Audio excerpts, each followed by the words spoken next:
Cristiano Ronaldo, l'improbable retour.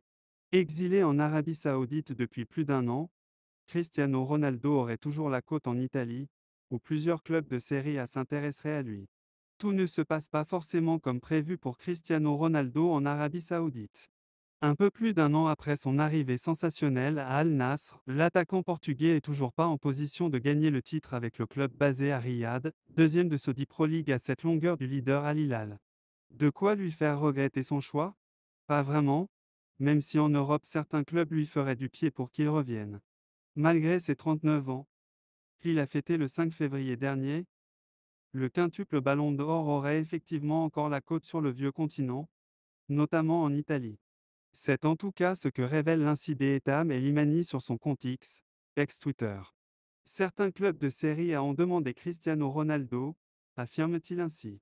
On ne sait pas si c'est réalisable car il devrait accepter une grosse baisse de salaire et il est heureux en Arabie Saoudite. Ronaldo heureux en Arabie Saoudite. CR7 connaît bien le championnat transalpin, pour y avoir évolué de 2018 à 2020 sous les couleurs de la Juventus. S'il n'a pas laissé que des bons souvenirs à Turin, où son transfert pour 117 millions d'euros en provenance du Real Madrid a laissé des traces, le natif de Funchal a été prolifique avec 101 buts inscrits en 133 matchs disputés chez les Bianconeri, toutes compétitions confondues. Mais aujourd'hui, cette page semble tourner. En bref, Cristiano Ronaldo, après plus d'un an à Al Nassr en Arabie Saoudite, n'est pas en position de gagner le titre en Saudi Pro League. Des clubs de Serie A en Italie manifestent leur intérêt pour Ronaldo, malgré la nécessité d'une baisse de salaire pour un éventuel retour. Le Portugais, qui a marqué 101 buts en 133 matchs pour la Juventus, semble toutefois satisfait de sa vie en Arabie Saoudite. Real Madrid, Toni Kroos reste toujours le patron. Toujours aussi important dans le jeu du Real Madrid et pierre angulaire du système de Carlo Ancelotti, Toni Kroos ne ressent pas les effets de l'âge et réalise l'une des meilleures saisons de sa carrière. Alors que son contrat expire à la fin de la saison avec les Merengues, le milieu allemand donne l'impression de pouvoir encore jouer longtemps au très haut niveau malgré des velléités de retraite qui l'escortent depuis plusieurs années. Focus avant la rencontre face à Leipzig en huitième de finale de Ligue des Champions. C'est aussi la marque des grandes légendes de ce sport. Avec les progrès de la médecine et des accompagnements pour les joueurs, être capable d'évoluer au plus haut niveau jusqu'au crépuscule de sa carrière est devenu une condition sine qua non pour être bien placé dans le panthéon du football. Au Real Madrid, les joueurs qui vieillissent comme le bon vin sont devenus une marque de fabrique. Ainsi, Luka Modric, Karim Benzema et Cristiano Ronaldo ont été des acteurs majeurs des Ligues des Champions glanées par la formation madrilène ces dernières années. Toni Kroos fait également partie de ce quota. Toni Kroos n'a rien perdu de ses qualités à 30 ans. Arrivé en 2014 dans la capitale ibérique après plusieurs saisons de haute voltige avec le Bayern Munich et une Coupe du Monde remportée avec la Mannschaft, le joueur au Adidas 11 Pro blanche et bleue s'est immédiatement imposé avec le Real Madrid. 10 ans et une armoire à trophées encore plus garnie plus tard, le milieu de 34 ans est toujours aussi indispensable pour le groupe de Carlo Ancelotti. Malgré la forte concurrence dans l'entrejeu du club le plus titré en Ligue des Champions, Tchouaméni, Camavinga, Modric, Valverde, Ceballos, Kroos compile 29 apparitions cette saison et enchaîne les prestations de grande classe. Lors de la démonstration du Real Madrid contre Gérone ce samedi, 4-0, l'Allemand a été magistral. Dictant le tempo des siens, le natif de Greifswald a su piocher dans les bons tiroirs pour dynamiser le jeu des siens à l'envie. Une performance définie par une flopée de superlatifs qui est à l'image de sa belle saison. Une nouvelle cuvée qui force le respect à 34 ans avec cette passe décisive, soit le meilleur total de l'effectif madrilène. Et même si la stratégie du Real Madrid au sujet de ses joueurs trentenaires n'a pas bougé d'un iota, nul doute que tout le monde au Real Madrid souhaiterait voir Kroos rester au club encore pendant de nombreuses années. Souvent tiraillé par des envies de retraite ces derniers mois, ce dernier ne sait pas de quoi son avenir sera fait, comme il l'a rappelé hier en conférence de presse. La clé de voûte du système Ancelotti. Je dis toujours la vérité et je ne sais pas, souligne le droitier. Je réfléchis à ce que je dois faire, mais je n'ai rien décidé. Je suis content que beaucoup de gens souhaitent que je joue un an de plus, c'est positif, plus que l'inverse, rire. Je n'ai pas pris de décision. La clé pour continuer, avoir la même envie de gagner qu'il y a 10 ans. Sinon, vous n'arrivez pas. Je prends bien soin de mon corps pour pouvoir jouer tous les 3 jours sans que rien ne se passe. Les choses fonctionnent. Je pensais que je ne jouerais pas au-delà de 30 ans. Alors ça va. Être toujours affamé de titres malgré tout ce qu'il a gagné, voilà sûrement la recette gagnante pour Tony Cross. Chouchou de Carlo Ancelotti, le coach transalpin est assurément fasciné par cette fin de succès encore présente chez son poulain. En conférence de presse, l'Italien n'a pas manqué de dire tout le bien qu'il pensait de celui qu'il a titularisé à 20 reprises en 2023-2024. C'est difficile de dire que c'est sa meilleure saison, parce que c'est toujours la meilleure. Il exploite l'énergie des jeunes. Son pourcentage de passes est le même qu'il y a 10 ans, finalement. Tony Cross représente le football que tout le monde aime. Fin, élégant, inaltérable. Distillant de l'allégresse à travers son jeu, le milieu de 34 ans reçoit de l'amour de partout et son retour en Allemagne ce mardi soir devrait être ovationné par un public d'outre-Rhin qui rêve de le revoir sous les couleurs de la Mannschaft à l'occasion de l'Euro à domicile. RB Leipzig-Real Madrid, les notes du match. Au terme d'un match intense, plein de duels, le Real Madrid a pris un avantage sur le RB Leipzig, en s'imposant 1-0. Il a fallu un grand lunin, un Tchouaméni intéressant en défense et un Brahim Diaz inspiré pour parvenir à un tel résultat.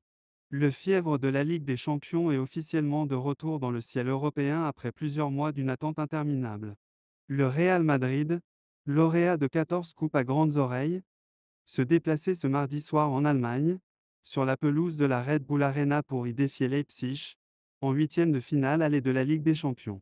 Pour cette rencontre, les Allemands s'articulaient dans un 4-4-2 avec Pété Gulaxi dans les cages derrière Mohamed Simakan, Willy Orban et Lucas Klostermann. Xavier Chlagé était placé comme sentinelle avec Dani Olmo à ses côtés tandis que Benjamin Henrich et David Raum occupaient les couloirs. Le duo constitué de Loïs Openda et Benjamin Sesko avec Xavi Simons en soutien se tenait prêt à défier les Meringues.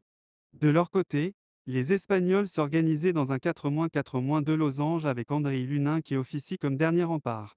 Devant lui, Dani Carvajal, Nacho Fernandez, Aurélien Tchouaméni et Ferland Mendy formaient la défense. Federico Valverde, Tony Cross, Eduardo Camavinga et Brahim Diaz campaient l'entrejeu madrilène, tandis que Vinicius Junior était associé à Rodrigo en attaque. La rencontre a débuté sur un rythme intense. Sur un corner tiré à droite par David Raum, Lunin a mal repoussé le danger des 2 points, remettant le cuit dans l'axe. Le ballon est par la suite revenu sur Xavier Chlagé dont la volée a rebondi sur le sol pour se diriger vers le second poteau. Bien placé, Benjamin Sesko a repoussé le ballon au fond des filets mais l'arbitre de la rencontre, le Bosnien Irfan Peljo, a finalement signalé le Slovène hors-jeu, 2-2. Une décision qui n'a pas fini de faire couler de l'encre, tant le but semblait plutôt valable au ralenti. Les joueurs de Carlo Ancelotti n'ont pas tardé à réagir sur corner, mais la tête d'Aurélien Tchouaméni a été repoussée par la défense allemande. Le tir de Camavinga sur le centre de Rodrigo a été capté par Pété Gulaxi, 9-e. Servi en profondeur, Benjamin Sesko s'est encore retrouvé en bonne position à 2 autres reprises mais ses tentatives n'étaient pas assez efficaces, 10-e, 20e. La lourde frappe du gauche de Benjamin Henrich a également été captée par le portier ukrainien, 15-e. Les troupes de Marco Rose se sont procuré plusieurs belles opportunités, les joueurs du Real semblaient même frustrés et vexés à l'image de ce gros tacle de Dani Carvajal sur Xavi Simons, 32. À la pause, le score était toujours viérant, 0-0, mais la partie était très intense avec beaucoup d'énergie et d'agressivité, ce qui promettait une belle deuxième période. Au retour de vestiaire, alors que les deux coachs ont décidé de faire confiance aux mêmes acteurs, le RB Leipzig continuait de porter le jeu vers l'avant, notamment sur corner mais sans réelle efficacité. Et sur un coup de génie de Brahim Diaz, le Real Madrid est parvenu à ouvrir le score, 49-e. Parti côté droit, l'international espagnol a repiqué dans l'axe et s'est présenté devant la surface allemande pour déclencher un tir qui s'est directement logé dans la lucarne gauche de Pété Gulaxi. Sonné mais pas KO, les joueurs de Marco Rose ont essayé de réagir rapidement. Dans l'axe, Benjamin Henrich a provoqué avec intensité pour un formidable ballon vers la droite de la surface à Dani Olmo mais son tir a été repoussé par Andriy Lunin. Benjamin Sesko avait bien suivi mais sa reprise a été contrée en corner par le gardien du Real, 59. Dans la suite du second acte, les Merengues ont définitivement pris l'ascendant psychologique. À plusieurs reprises, ils ont failli doubler la mise. Suite à une récupération haute de Federico Valverde sur Willy Orban, le Real Madrid est parti très rapidement en contre. Servi entre les lignes, Vinicius a trouvé son compatriote, Rodrigo, mais la tentative de ce dernier n'était pas cadrée, 64. Lancé sur la gauche, Vinicius a provoqué à nouveau dans la surface en se jouant de la défense allemande puis a délivré un petit tir subtil vers la droite du but qui s'est écrasé sur le poteau droit. Derrière, Brahim Diaz n'a pas pu reprendre de volée, 72. Et à 10 minutes de la fin du temps réglementaire, le show d'Andriy Lunin, déjà auteur d'une belle partie jusqu'à maintenant, a atteint son paroxysme. 3 parades décisives en 3 minutes. Rien que ça. Dans l'axe, Xavi Simons a enchaîné contrôle de la cuisse et reprise de volet vers la gauche du but. D'une manchette, Andriy Lunin a repoussé cette lourde frappe. 89. Ensuite, lancé en profondeur sur la droite de la surface du Real Madrid par Amadou Edara, Benjamin Sesko a armé un tir fort vers la droite du but mais Andriy Lunin a encore repoussé. 82. Et enfin, héritant d'un ballon revenant dans l'axe à 25 mètres des cages, Amadou Edara a placé une frappe vers la lucarne gauche qui a été déviée en corner par le portier ukrainien. Au total, l'ancien gardien du Zoraya Louhansk a réalisé 10 parades pour sécuriser le succès de son équipe, 0-1, dans ce match aller. Rendez-vous désormais le 6 mars prochain pour le match retour, sur la pelouse du stade Santiago Bernabéu. Entre deux, les joueurs de Carlo Ancelotti devront disputer 3 rencontres de Liga, contre le Rayo, le Séville FC et Valence, dont 2 matchs à l'extérieur. Un bon moyen de confirmer les bonnes impressions de ce mardi soir. Quant aux Allemands, le RB Leipzig disputera aussi 3 parties de Bundesliga, face au Borussia Mönchengladbach, au Bayern Munich et à Bochum. L'homme du match, Andriy Lunin, 7,5, un début de match bouillant, avec un but encaissé, finalement hors jeu, et 2 interventions décisives face à un Sesko maladroit. Le portier ukrainien s'est acquitté de sa tâche sans trembler, comme sur cette double parade sur une frappe d'Olmo puis la reprise à bout portant de Sesko. Vigilant aussi avec une sortie au devant de Sesko, encore, 62, sur une nouvelle frappe d'Olmo, 62.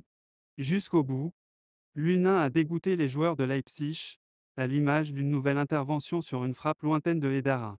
9 parades au total pour Lunin, la nouvelle muraille madrilène.